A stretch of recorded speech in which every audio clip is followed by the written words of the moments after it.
Welcome to the Startup Grind. Good job. Come on, guys. Heath Kilgour. Thank you very much. You're over here. I'm over here. Sure are. Wow, that was a nice welcome. Yeah. Is that on? Yeah, we're good. Oh, no. Maybe not. That's bad. The on button. There you go. All right. How's that? Good, everyone can hear us, everything's good. All right, so Heath, can we go back a bit while we're getting this technical difficulties figured out? Tell me a little bit about your education, perhaps even go back as far as, like, was your father in business? What got you, what gave you the entrepreneurial bug? I can't say that I was a childhood entrepreneur and sold, well, I did plenty of lawn mowing, but I didn't sort of start up lemon stands or anything like that. I left, I grew up in the country in Shepparton, moved down to Melbourne and sort of studied hospitality and felt a little bit lost after that. Did some travelling and then sort of got inspired to sort of go back to uni and sort of finish some formal education. I did that at RMIT, did a marketing degree at RMIT, and really that's kind of when I fell in love with the web. So it was my first year of uni, it was 1996, got my sister's old Windows 3.1 machine. She was no longer using it, hooked it up to the internet, because I was involved in this uni group and they were doing some stuff on email and it was green screen back those days. And you know, I just fell in love with it. It was just great, I just really enjoyed doing it. And I guess at that point I had a passion for the web ever since. Did you have any, I always like to ask people about their failures. Have you had any spectacular failures? Yeah. Yes and no. Yeah, definitely along the way you definitely make some mistakes. I wouldn't call them failures because you learn from them. Exactly. And I'm happy to share some of those as I tell give my me story. one. Give me one. I'll give you an example. So I had a clothing label, and I still got boxes of shit in my parents' garage. I was going to sell every single garment, but yeah. So tell me something that was. Oh, well, one thing that we didn't work out very well is there was a period where the business was owned by another company and we sort of had time on our hands and resources and sort of other motivations to do something new. So we learned about a way to recruit people using voicemail. So we started using it. It was our business coach recommended it, so we started using it. So applicants would answer questions in the voicemail and get a chance to listen to them. And before they even came into your office, you could get a really good feel for what someone was like, and it was a great way to recruit. I can see you're still in your sales pitch mode. Well, I was pretty passionate about it, there's no doubt about it. Because it was just really effective. We just loved it and wouldn't recruit any other way, and there was a very small group of people that loved it. But unfortunately, it was only a very small group of people that loved it.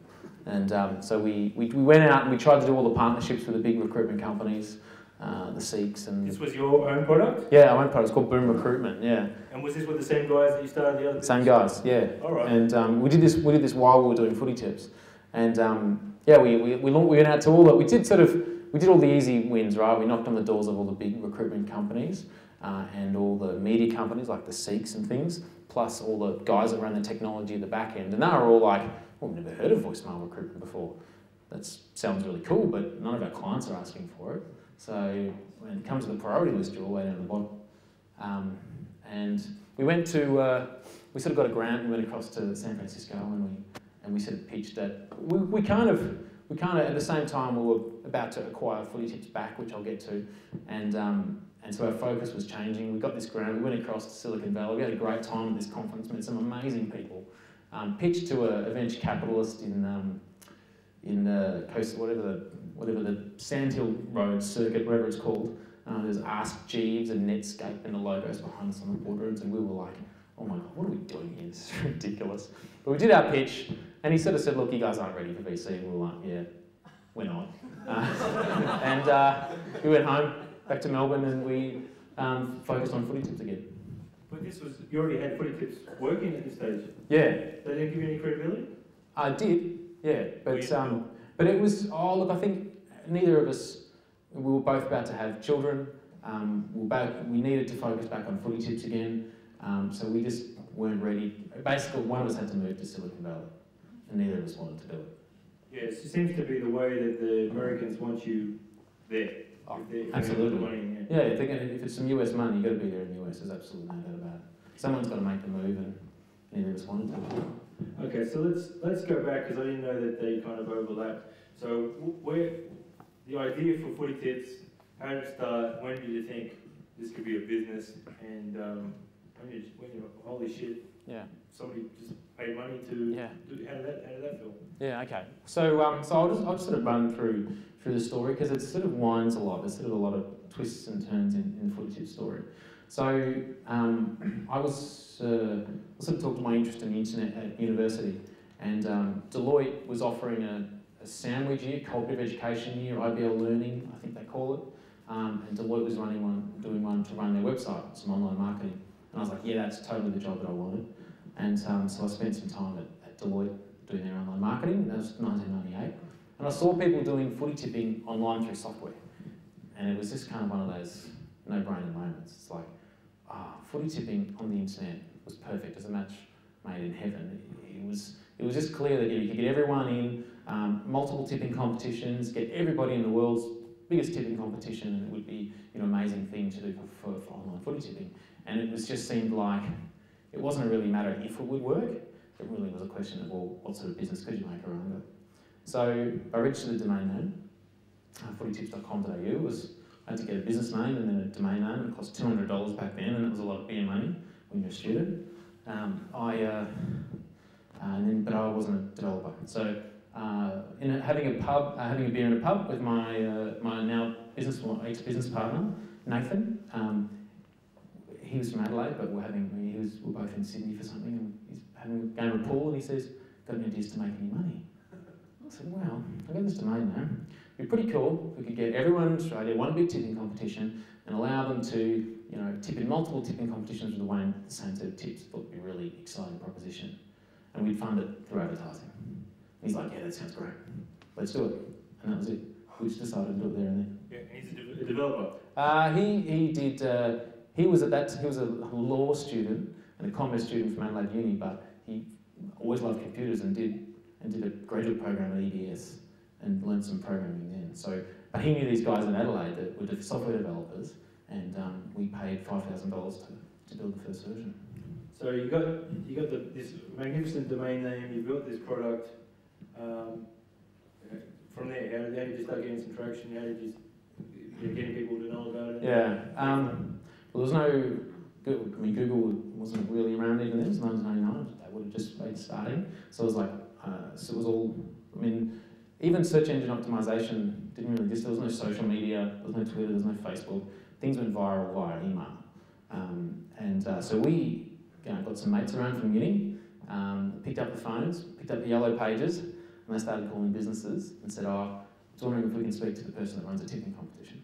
And they go, "Oh yeah, that's Bob. No worries, put you right through."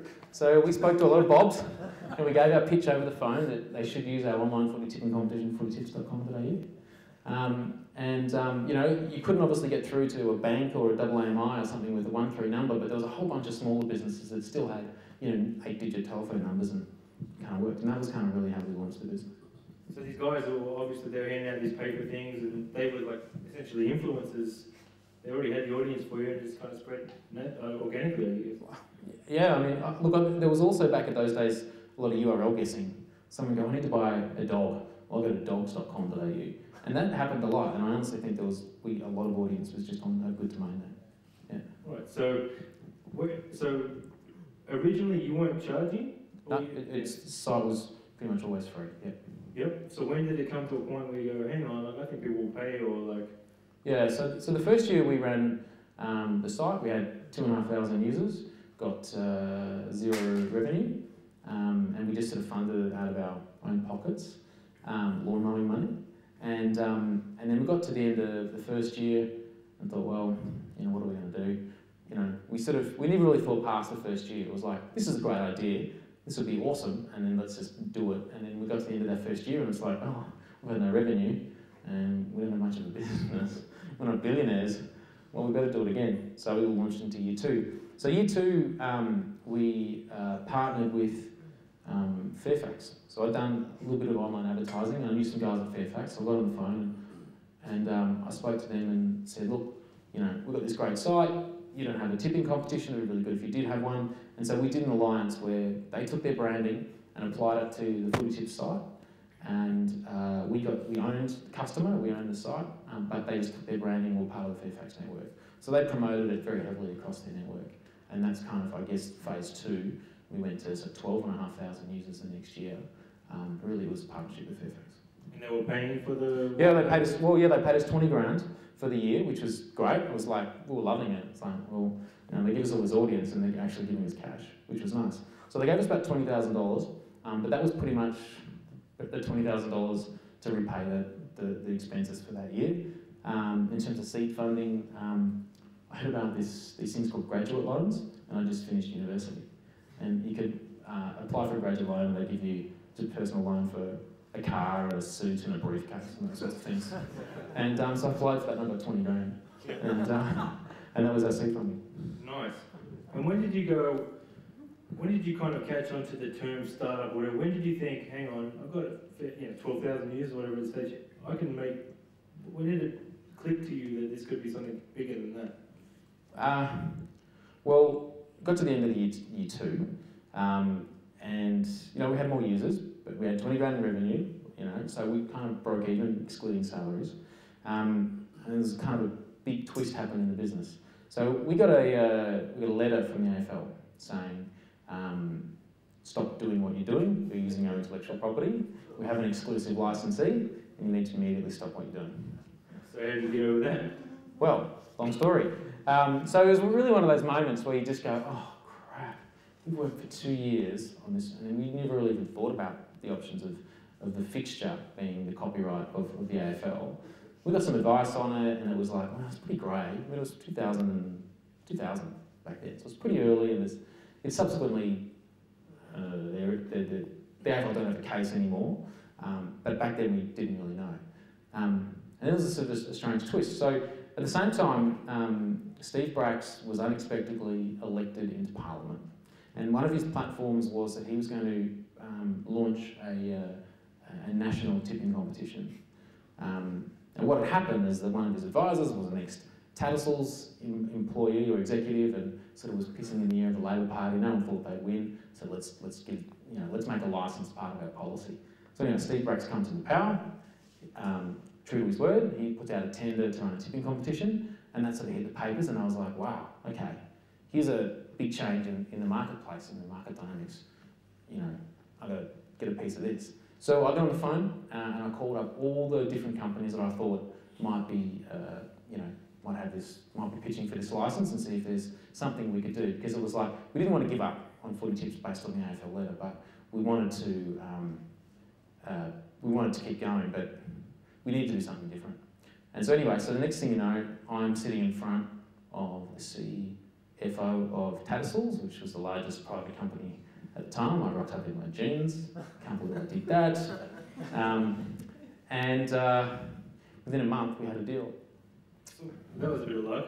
But how did it, so, I'm not quite getting this. So government policy, government wanted to come in and do a tipping competition. Yeah, so they wanted, it was not a tipping competition, it was a lottery, it was a betting, it was a gaming product. So it was sold through Tattersalls outlets under a lotto license, where it's effectively a lottery product, but based around the outcome of sporting events. And did what? He take care of the whole AFL problem? So what happened is that the Tattersalls got a 7-year license to run this tipping competition on behalf of the government, and it was a big deal with the AFL as well. There was the AFL, Tattersalls, and the government were all in bed together, and they all thought at the time that they were going to make heaps of money. And Eddie Maguire was involved as well. He had a percentage of the business, like 25%, and they thought they were going to make a lot of money. They did the calculations. This means people like tipping. Well, this means people will play our product and we'll get, you know, huge amounts of players and we'll make heap cash. They got only a tiny fraction of their sign-ups for the first round of round 1, and it was a really unsuccessful product. But by that stage, I'm meandering. They acquired our business. So I haven't really talked about this, but so this was 2001, and Tattersalls acquired our business. We got given the exclusive AFL license, and they took over all our cash flow problems. They made capital available to us, and all those sorts of things. So this is a couple of kids that were very excited about 20 grand the year before, Now you just got a big acquisition. Yeah, it wasn't huge. No. You know, in the hundreds of thousands, and the lower end of that. But we, it was ever real. They needed us and we needed them, but neither of us really knew that. They'd already promised to the AFL that they would run their website tipping competition. And then they didn't know how they were going to do it, and they get a phone call from me, and I rock up and say, well, I'll do it. Because at that time as well, we also realised that advertising was not going to cut it. The money we were getting from Fairfax, they said that they would also share advertising dollars that they generated, which was zero, and it just wasn't going to work. So we did, at the same time as we sold the business, we turned into a software as a service company. And so we signed up deals with Excite, Optus, Yahoo, and pretty much over the course of the next few years, we worked with every major media company doing their tipping competition. It's interesting you said about the advertising, because I know a lot of startups, they come and they go, well, and you ask them the question, how are you going to make money? And they go, advertising. It's almost like a joke, isn't it? Like, unless you got millions and millions of people, eyeballs on your product, it doesn't make sense. You're not going to make money. Yeah, well, it's either niche or scale. There's only two ways you make money from advertising.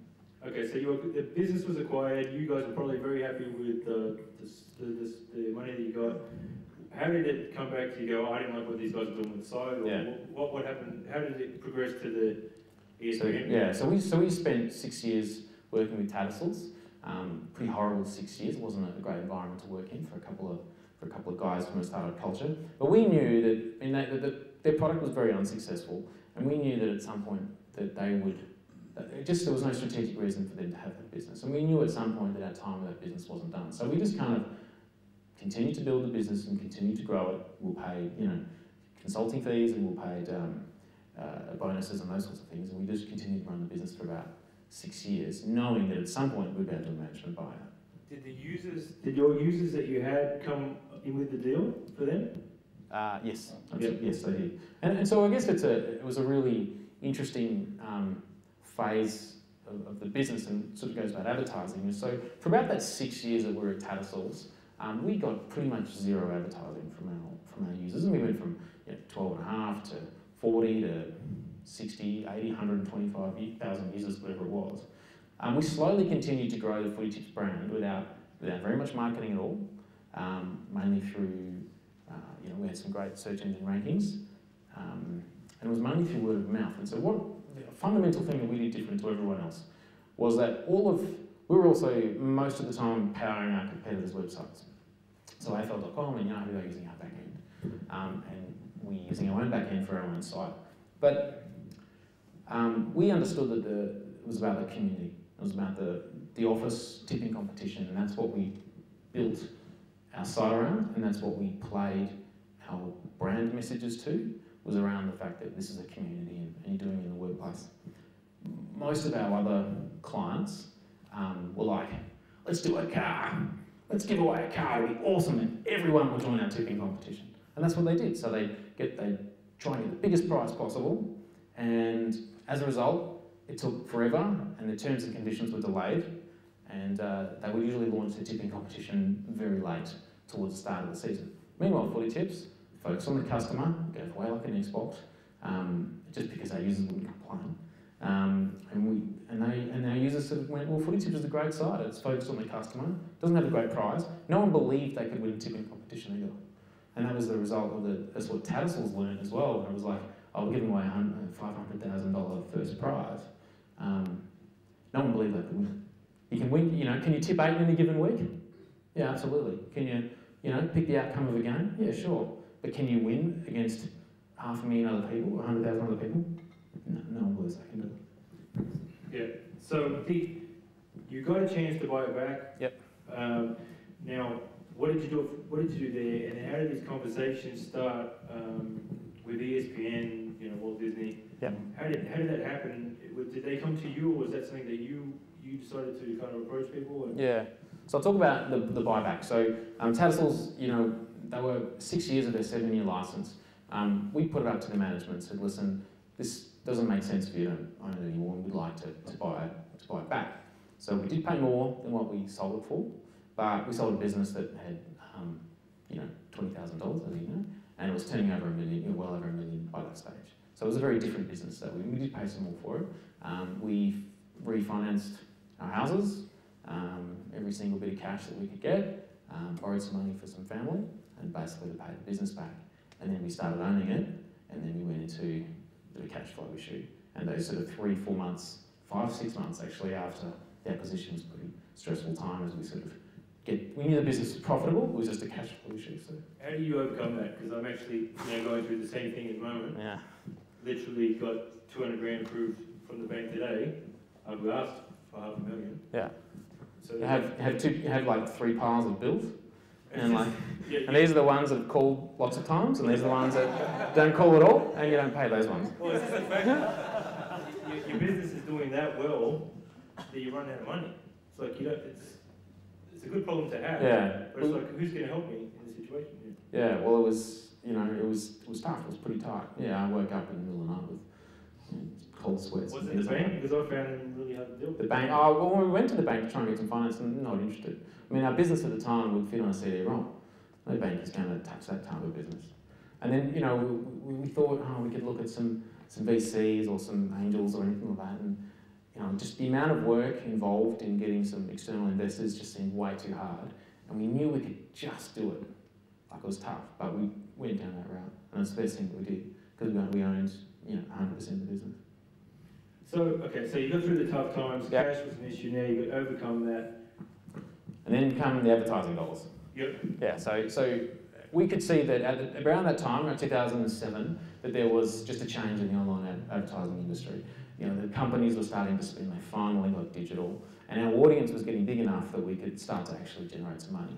So we used a third-party company for an agency to sell our media for us, and it was great. I mean, we'd been running this Footytips website for 8 years, and then all of a sudden we started getting really big checks regularly on a monthly basis for advertising dollars, and it was fantastic. It was really good. What were the users like? How many users do you have at this point? 350,000, I guess. Over 500,000 new bees or something like that at the time. And then what? So did ESPN come to you? I imagine that's what happened. No. So I guess when we started, so with the advertising through the agency, and we were really pleased. It's great all of a sudden to be getting some cash coming through from advertising. But you can see the cracks starting to fall through in that model. I mean, they took 30% commissions, 35%, and they, campaigns weren't getting run very well. There was mistakes. They weren't reporting back to the clients, and we were seeing the briefs that they were sending out to their advertisers, and they were just terrible. So we decided that the best thing for us to do was to bring our ad sales in-house. And so we did that. So it was sort of a real big moment for us where we said, well, these guys that have actually been looking after us, and we got on well and we respected them, but it was like we want to do it alone. And so we said goodbye to that big chunk of advertising money and did it ourselves. That would have doubled the revenue pretty quickly, I guess? Yeah, it was sort of a risk, and revenue just grew constantly over that time. And it grew because we became experts at selling integrated advertising.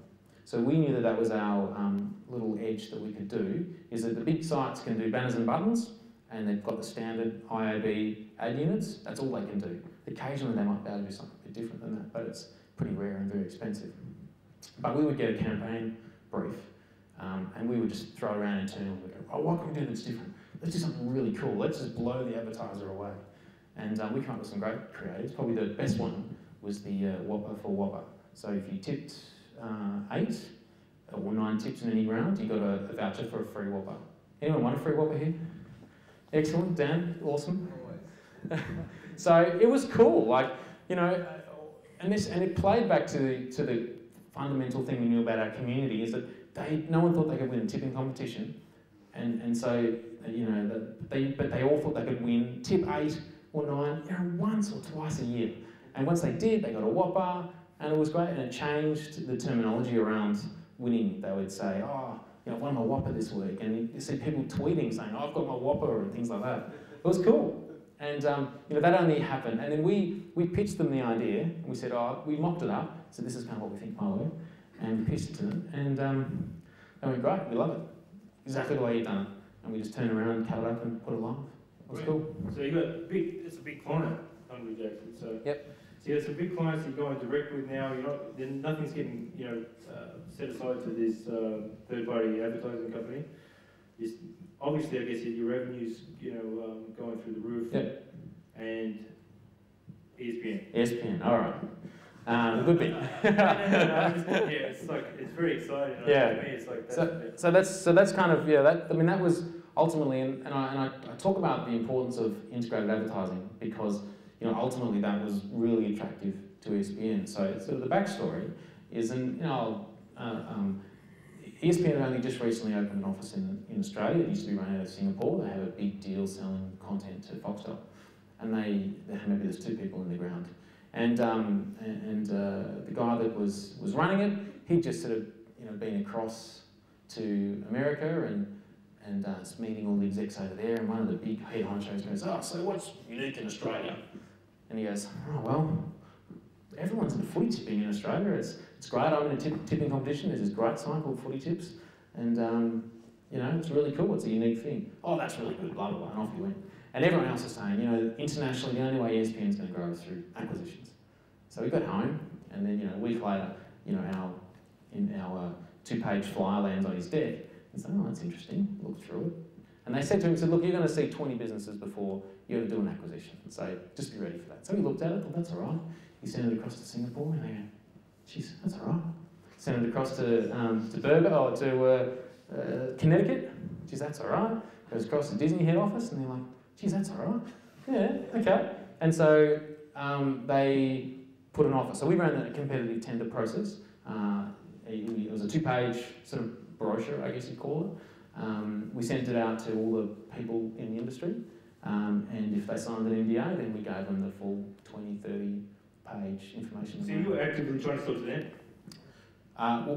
We would selling to anyone. So we knew that we'd been approached a number of times by different companies. We'd go to the boardroom and we'd say, "Oh, this is what we do. Aren't we fantastic?" And then you start having, and they go, "Yeah, you're unreal. Let's talk about price." Ooh. Oh, we weren't thinking that much. And we're like, "Well, what are we doing here? This is just stupid." So we knew that if we ever wanted to sell, there had to be a competitive tender. And it had to be probably someone from the US because they're always doing this big 10 times. No, we were really surprised. I mean, ESPN did put an offer in. It was 45% of what they finally paid. We just sort of thought, "Oh yeah, that's interesting," but we also had offers from Fairfax and Telstra, and we always knew it was probably going to be Telstra that was probably going to be the most likely acquisition partner. So you're talking to 3 people. Telstra was interested. Why? Just because? Well, it made when they ran they had the official rights for the AFL and the NRL side. We by that stage we were 650,000 users. We were doing 1.4 million unique browsers. We developed some mobile apps.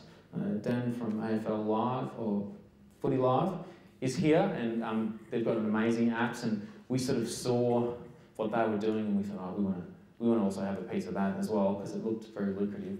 And we had a crack, and we did okay, not as good as those guys. But it actually generated some good revenue for us as well, and it was also important, and that was also an attractive part of the acquisition as well.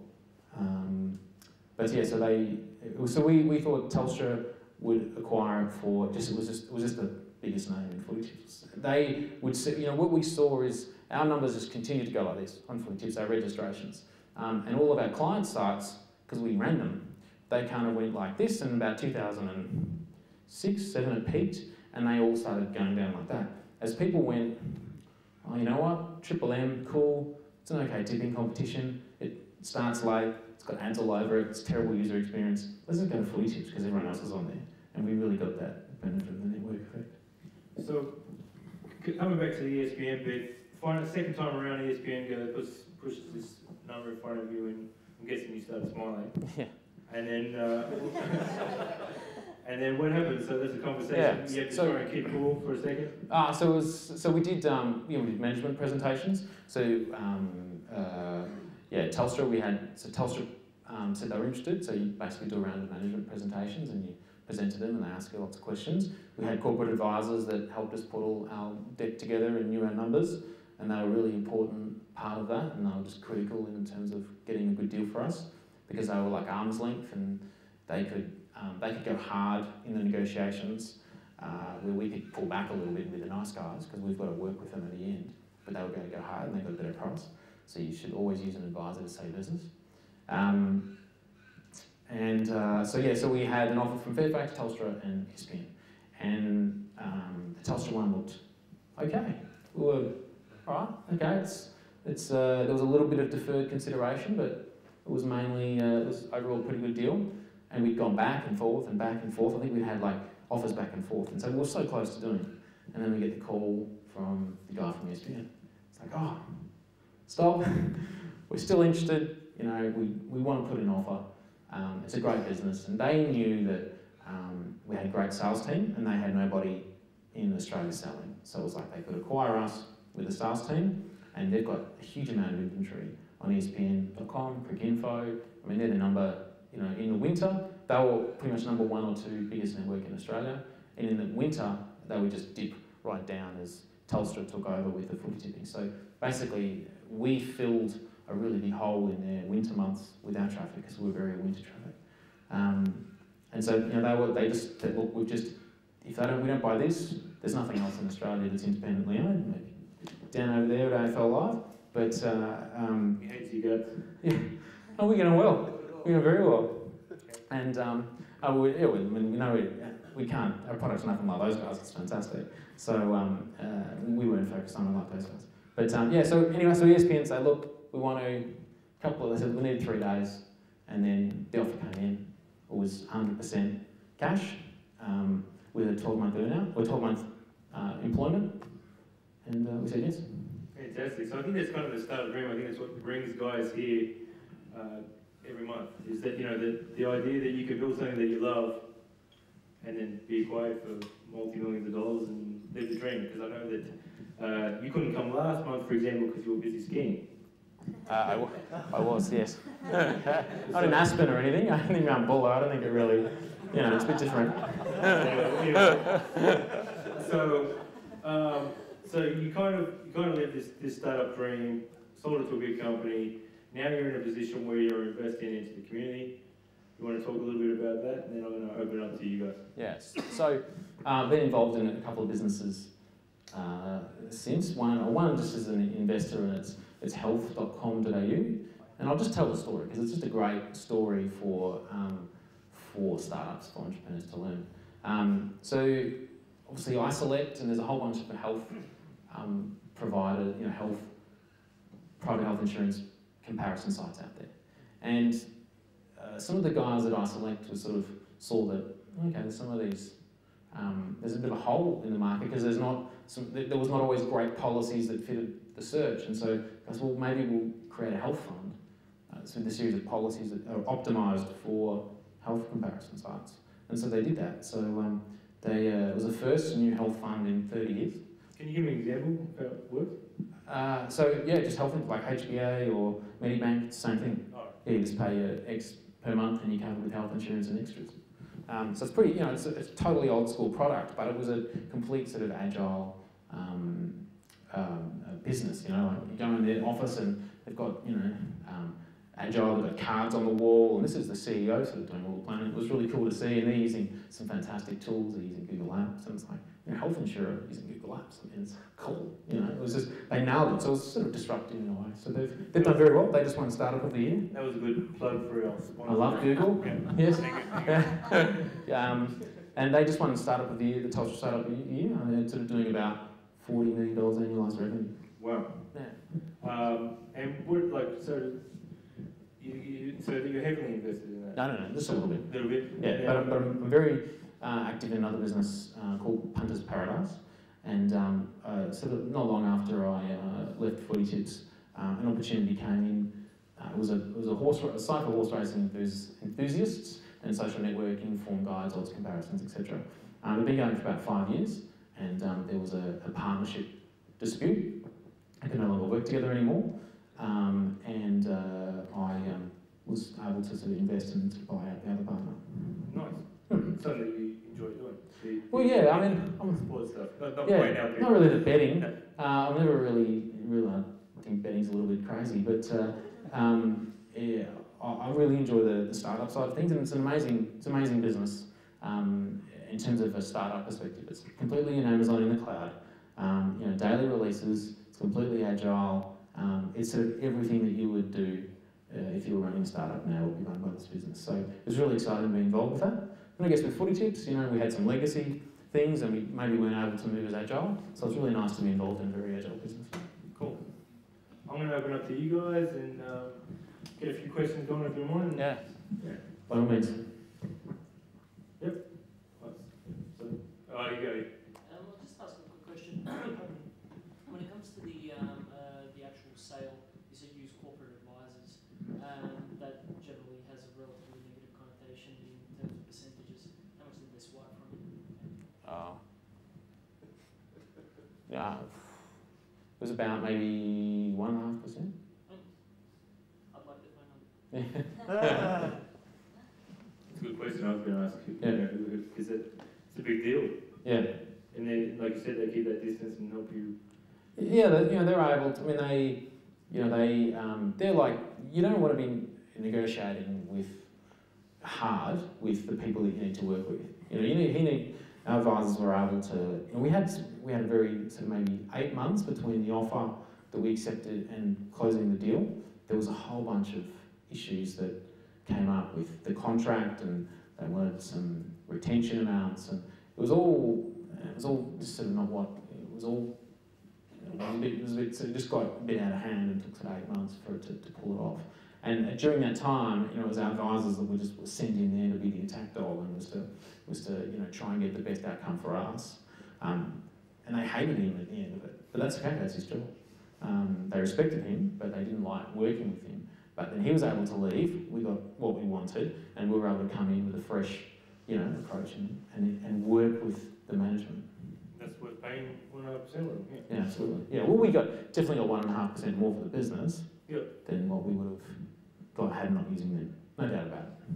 I was just wondering, when you decided to go to competitive tender, like to exit, like just before you went there, what was it that made you think, okay, now's a good time to exit? Was it that you always wanted to exit, or was it that you felt you'd done as much as you could with the product, or was it that, you know, there was other things you wanted to do? I mean, you've been in it for a long time. Yeah. Can you recap that too? Because it's a great question. Yeah, so the question was, why did we sell it? What was the motivations? And you, to be honest, you touched on quite a few. I've been doing it for 12 years, and I was just, you know, at some point you just get a little, you know, lethargic about it. It was also that, you know, we were a very big fish in a small pond in the online footy tipping space, and you know, we needed to continue to grow. We needed to do more innovation, and I didn't feel like that was the best engine for that, because when you're running a site that big, I mean, there's bugs all the time, and there's new features you want to add, and there's clients you have to look after. You can't be as nimble and agile and go out and do new things, and when you do, you're just not as focused. And you know, arguably when we did the mobile apps, it was sort of like a little patch job that we did, but it did okay, but it was certainly not, you know, a big proposition for the long term. Yeah. So the advertising was looking like this, good growth like that. Graphs never continue to go like that forever. At some point they slow down. We thought that maybe we were heading towards there, and I think it was just, you know, we had plenty of offers and interest, and it was like, well, if we're going to do it, let's do it properly. See if we can get a good price, and if we don't, we put our heads down and we'll just focus for the next, you know, 3 years and continue to grow the business. Did you have like a time frame on it? Like, okay, let's do it from now to now and see what happens? Or? Well, we sort of we've been thinking about it for a while. We launched the 2011 season and sort of started, you know, sort of May, we sort of went right and we appointed the advisors, and we sort of got the, probably got the IO, the information memorandum done in July, sent it out. We're hoping to get offers in September, and that continued to drag out as you do your management presentations, and they've got their own boards and things. They need to have a look at the acquisition. And so we ended up getting the offer in November, pretty much late November. So from when we went out to market, which was June, July, to November, so 5 months. That's not a bad turnaround though. Yes, it's fun, yeah. Any more questions? Yep. I'm interested in, you said that your users didn't think they could win, like a big prize. Like, how did you know that? Did you survey them or just... It seemed pretty instinctive to me. I guess after the Tattersalls launched their product, they did a lot of market research, which I was privy to, and they were all saying the same thing. They were saying exactly what I heard. I could have saved them a lot of money. I was like, well, I just do it for fun with my friends and the people that I work with. That's why I do footy tipping. I don't do it for fame and fortune. And if I'm going to put in some money to a tipping competition, I want 100% of that money to go and be shared amongst the winners of our group. They didn't want, we looked at doing online transactions, taking on their money, but as soon as you sort of started to take a little piece of that pie, A, it was illegal, but B, users just didn't want didn't want to borrow. They were like, no, I'm happy to do it old school, and I want to share it amongst ourselves, and they were interested in being part of a bigger pool. So it's more from your own instinct that It just made sense. Yeah. I don't know. And everyone, just our users would all say that. And there are definitely some users that were prize driven, and they would join 20 different tipping competitions. But they're not the guys that we want for the long term. We want the guys that are going to get a group of people together, they're going to invite their friends, they're going to tip every week, because whether they're winning or losing, they're having fun. And our site would always get, in terms of the participation rate, between the percentage of users at the start of the season to the end of the season, and our site was always by far the highest. So all of our other sites had a higher drop-off rate because there was less focus on the community. I was we've got a lot of young startups here, young business guys. What is something that you would have done differently? A couple of big mistakes that some learnings that you would, if you could do it again, what would they be?